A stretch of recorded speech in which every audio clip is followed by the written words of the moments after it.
was supposed to be another easy night in Studio 6B, horns bright. Jokes queued up, the skyline glittering like a promise behind the desk. The band hit their mark. The red light above the camera went hot, and applause rolled across the room in waves, the kind that makes strangers feel like they belong to the same moment. Jimmy sprang to center stage with that buoyant, elastic energy that turns rooms into helium balloons. "Let's go!" he shouted, both hands wide. "Tonight we've got a global superstar, ladies and gentlemen, Jungkook." The crowd surged to its feet. Phones rose and glittered like a second galaxy. From the wings, Jungkook stepped into the light. No fireworks, no choreography, just a navy jacket, a white shirt open at the collar, and something small in his right hand, a black velvet square that could fit inside a closed palm but felt bigger than the room. He moved with the patience of someone who was not late for anything. He bowed, shook Jimmy's hand, and took his seat. The band's last brass note thinned into silence. "Jungkook, man, it's so good to have you," Jimmy laughed, already slipping into the warm-up patter. "You look amazing. The suit very, I'm not trying, but I am. Did you borrow that from a Calvin Klein ad shoot?" Laughter pinged around the studio, easy and familiar. Jungkook smiled, eyes soft. "I brought something less fashionable," he said, glancing at the small velvet box. "It doesn't match the suit." Jimmy leaned in, playful. "What? You brought me snacks? Is that a tiny brownie? Please say yes." More laughter. Jungkook's thumb traced the edge of the box the way you trace a shoreline you know by heart. "It's light to hold," he said quietly. "But it isn't light." The sentence arrived like a draft of colder air. Something in the room reset. Jimmy grinned, then stalled, as if his next line misfired before takeoff. "Okay, we're getting poetic early," he tried. "No brownie then." He lifted a stack of cue cards, found his rhythm, and fired again. "You've had a huge year, performances, travel, fans everywhere. How are you really?" Jungkook looked past the cameras to somewhere nobody could see. "Sometimes the loudest year belongs to the quietest decision." He rested the velvet box on the desk between them, not like a prop but like a visitor. The camera crept closer. The velvet absorbed the light. The audience leaned, then hushed, as if a new kind of show had just begun. "So," Jimmy said, softer now, "what's the decision?" Jungkook drew a breath that sent a small tremor through his shoulders. The kind of breath you take when the door is already open and you can't pretend you haven't seen the room. "Tonight I want to talk about one thing I promised myself about marriage," he said. "It's the only condition I wrote down. I wasn't planning to say it here, but maybe this is where it belongs." The city behind them shone like an altar. Jimmy glanced toward the control room, then back. No signal came.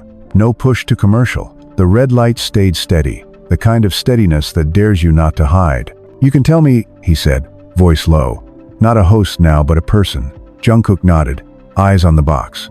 "Years ago in Busan, I used to finish practice late," he began. "There was a night guard at the building, Mr. Han. He had a small radio that only ever found one station. I would sit with him, drink vending machine coffee, and listen to other people's songs. He never asked for selfies. He never asked for stories. He asked me one question that I didn't know how to answer then." Jungkook's hand opened and closed once on the tabletop. He asked, "When you love someone, do you know how to be with them without saving the room?" Jimmy blinked. "Without saving the room," he repeated, like a line he wanted to keep. Jungkook nodded. "I thought love meant fixing the air, making it brighter, filling every quiet with something to make it easier to breathe." He said, "Maybe love is the place where the air doesn't need rescuing." Before he retired, he gave me this. Jungkook touched the velvet box. He told me not to open it until I understood his question.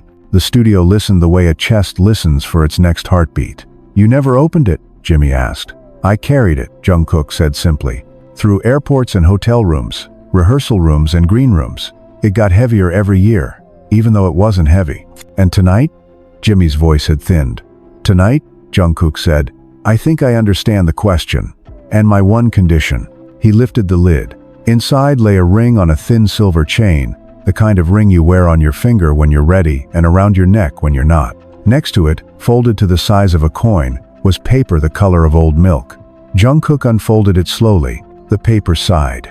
He didn't look at the crowd. He didn't perform the moment for the camera. He just read. "To the one who keeps the lights up so no one trips," he read quietly, his Korean accent rounding the English like a hand rubbing worry bead smooth. "I see how you protect people with your brightness.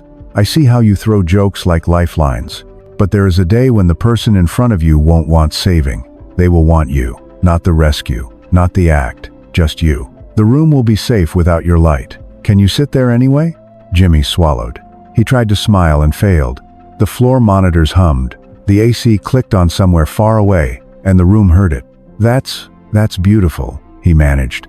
Jungkook turned the paper, letting the camera catch the faint ink pressed deep by an older hand. There's more, he said, voice nearly a whisper. It says, when you decide to marry, don't marry someone who needs your performance. Marry someone who trusts your quiet. Give them the ring only when you can put it down and stay, even if the room goes still. Learn to love where your job cannot follow. Jimmy's eyes flicked to the ring, then to Jungkook's face. Is that your plan? He asked. My only plan, Jungkook answered. The one thing. I promised I wouldn't propose until I could keep a whole room quiet and not try to fix it.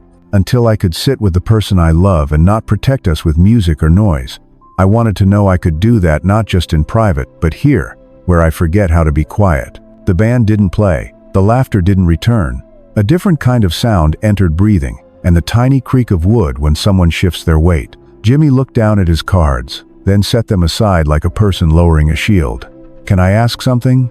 He said. Anything. Why here, why now? Jungkook's thumb brushed the chain. Because someone once told me television is a room where people forget they're allowed to feel small. I wanted to make a small room tonight.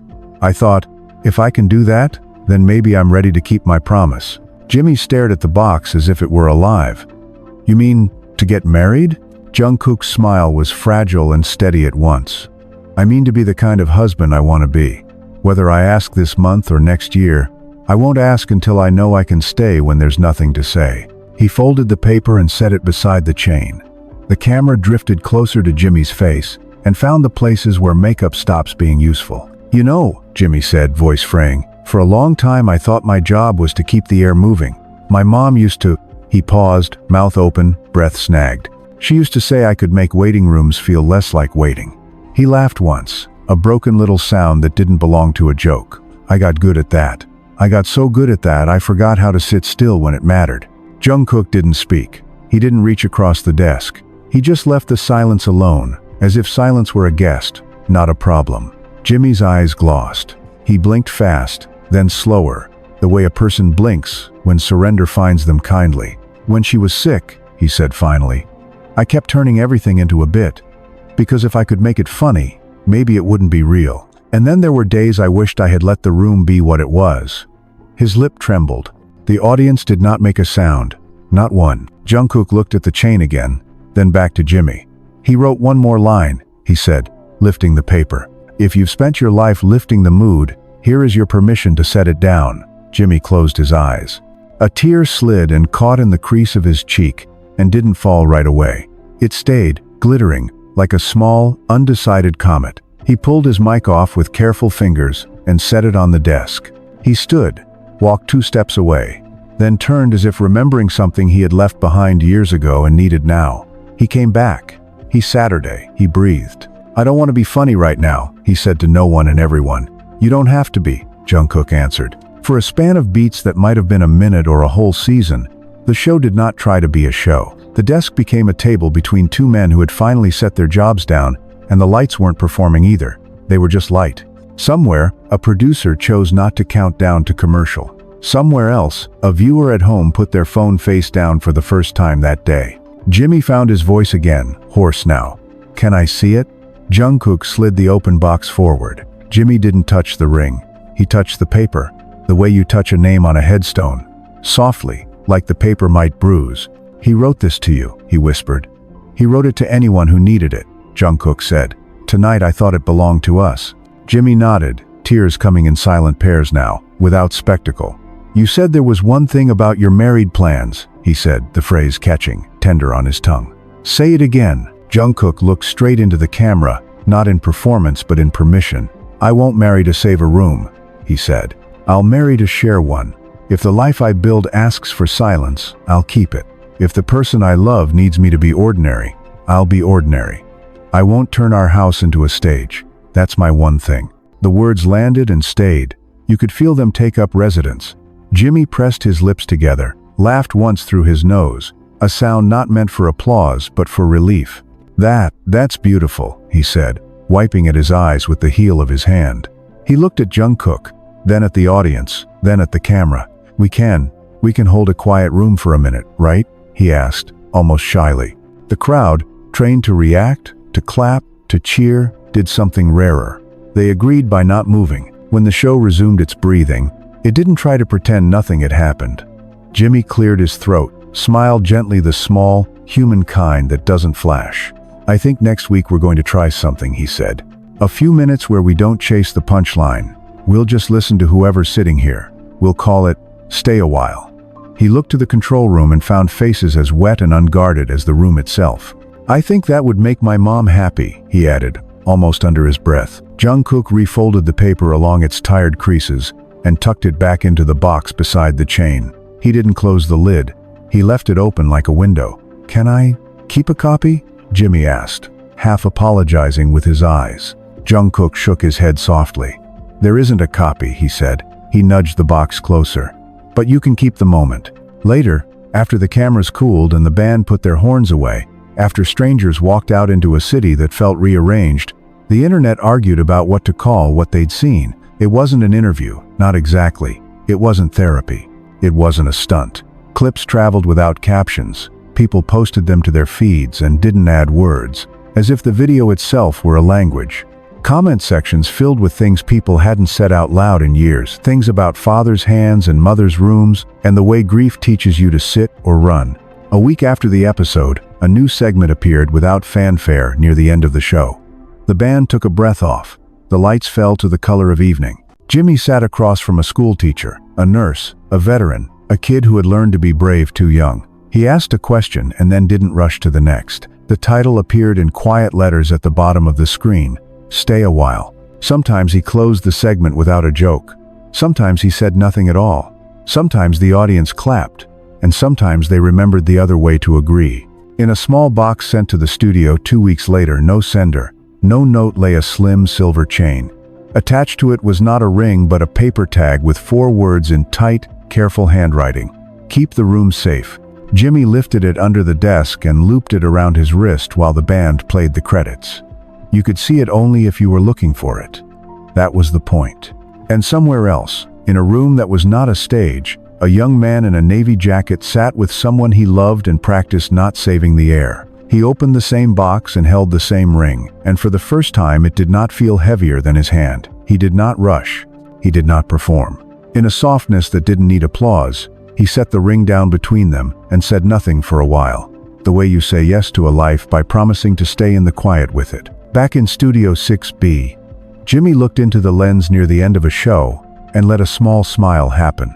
It wasn't for ratings, it was for recognition. Tonight, he said, the words steady. The audience doesn't have to laugh. You can just stay a while. The camera held. The city behind him glowed. The room at last saved itself. The first night after the taping, New York sounded different from Jungkook's hotel window. Same taxis, same midtown wind snagging on scaffolding, same river breath cooling the glass, but underneath, a quieter meter. He set the velvet box on the sill and left it open. The ring caught nothing but the streetlights, a patient moon. His phone pulsed with messages from numbers he knew and numbers he didn't. We saw, "Are you okay? Thank you." He let them collect like rain in the gutter. He thought about Busan, about night air heavy with salt and fryer oil, about Mr. Han's radio that only found one station, about cups of coffee that tasted like duty. He remembered the question that had felt ridiculous when he was 16 and enormous now. Can you be with someone without saving the room? The answer did not arrive as a sentence. It arrived as the absence of one. He didn't write back to anyone. He turned off the lamps. He let the city light the room for him. I am fine. A week later, in Studio 6B, the new segment arrived without the usual flourish, and the city behind Jimmy dimmed from neon to lamplight. The graphic in the corner said, "Stay a while" in lowercase, polite letters that refused to shout. Across from him sat a school nurse whose hands had held fevers and foreheads for 24 years. Jimmy asked a question and then put his cards face down like a man who wanted both hands free. When the nurse finished, he didn't land the moment with a drum beat and a quick tag. He landed it with nothing.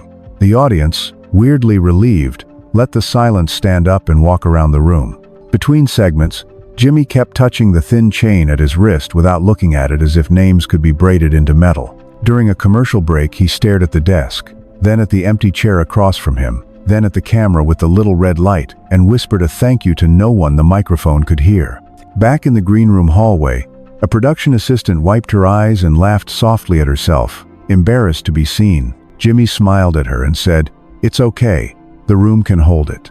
It felt like telling the truth to a fire alarm and watching it decide, for once, not to ring. And a scroll. Jungkook didn't go home right away. He worked out in a windowless gym 2 floors below the hotel lobby and relearned the rhythm of his breath. He ate soup. He watched an old couple argue kindly over a receipt in the cafe and memorized the exact way their hands found each other without ceremony.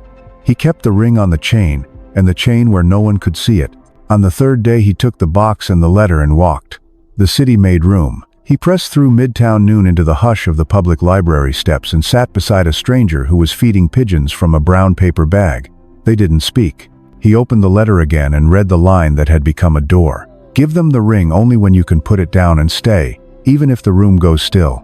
He pictured a kitchen with the light off and the refrigerator hum loud enough to be a hymn. He pictured the person he loved, not in a dress or in an aisle or beneath an arch, but in socks, staring into a cabinet, deciding between 2 kinds of tea. He pictured saying nothing and letting it be enough. His phone lit up with a name he had known for years. He let it ring once, twice. He answered. "Did you make it to the river?" the voice asked, half laugh, half concern. "Not yet," he said. "I'm still learning how to walk without performing." There was a long, kind exhale on the other end. "Call me when the room doesn't need you. I think that's why I'm calling," he said. And they both smiled even though they couldn't see it. The second stay a while featured a comic who had been saving his worst day like a password. He told the truth in a chair instead of a set, without leaning on rhythm or insult or muscle memory. He cried once and apologized as if he'd spilled something. Jimmy told him to leave it. "We'll mop around it," he said. And the comic laughed a real laugh, the kind that isn't a trick.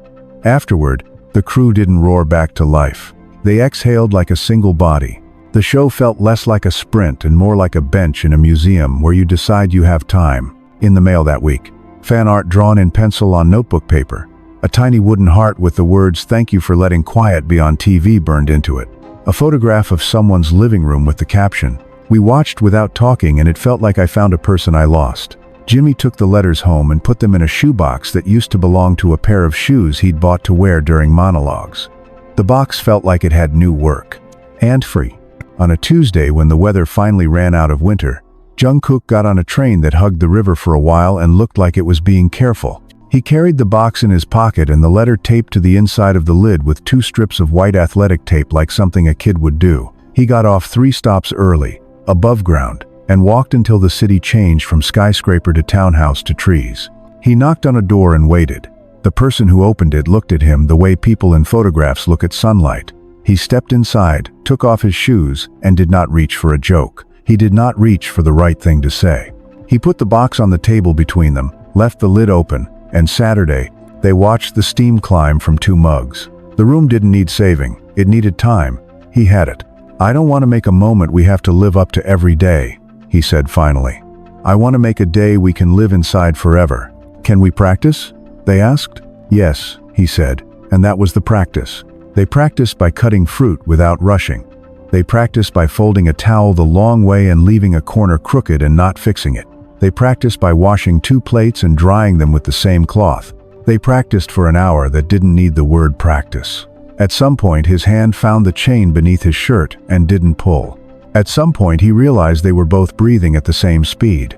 "Someday," he said, "I will move this ring from here to here." He tapped his chest. He tapped his finger.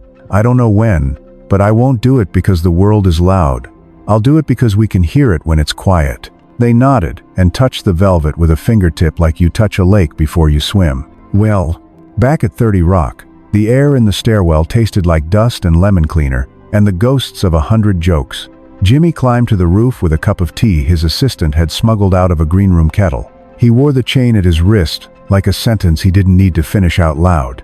His phone buzzed with a message from an unknown number. "I don't know if my dad would have watched a segment like this, but I did. "Thank you for letting my house be quiet for 3 minutes." He typed and deleted 3 responses before sending none. He put the phone away and looked out at the hum of Manhattan. Silence here had to be built. He realized he had the materials. He thought about that boy in the hallway he'd been narrating for decades, the one who cracked jokes outside a hospital door so nurses wouldn't have to see him shatter.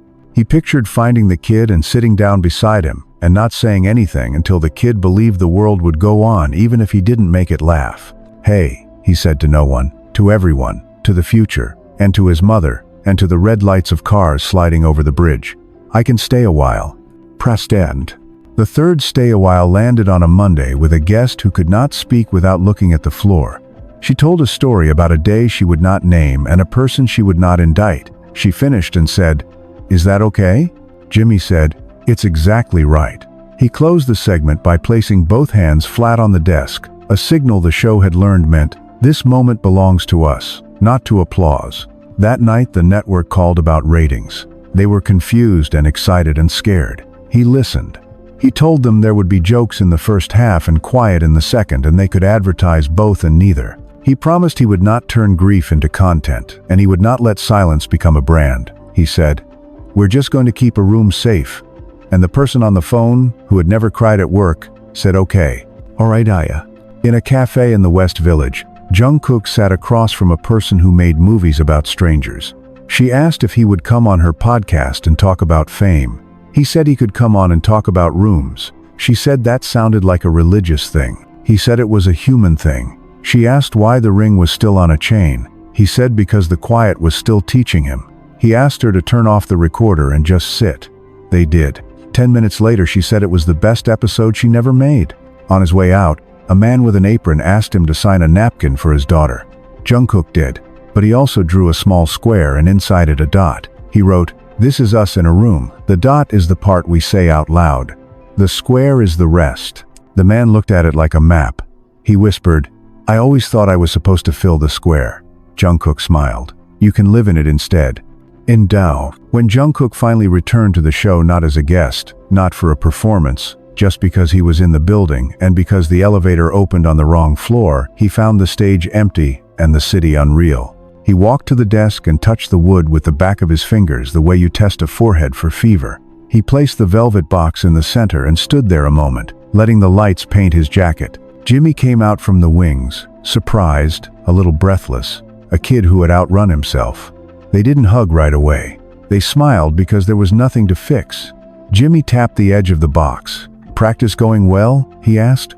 "I can hear the fridge," Jungkook said, and they both laughed. Jimmy sat in his chair and didn't swivel. "You know," he said, "the day after you left that first time, I kept thinking there was something I should have said that would have been perfect. And then I realized the good part was that I didn't." "Perfection is loud," Jungkook said. "We can be accurate instead." Jimmy looked at the cameras sleeping in their corners. "Can I ask you something selfish?" Jungkook nodded. "When you do it, whenever you do it, will it be on a stage?" Jungkook glanced at the city, then at the velvet. "No," he said. "But I think I'll bring the stage to the kitchen." He grinned. "I'll stand by the sink. I'll set the ring down next to the soap, and then we'll wait until we can hear the water." Jimmy's eyes shone, but not the way they had before. Not broken beginning. "You promised to tell me how quiet it was?" "I promised to tell you nothing," Jungkook said gently. "But I'll send you a chain." Jimmy raised his wrist. "I already have one." "Then I'll send you a note," Jungkook said. "It will say, 'You kept the room safe.'"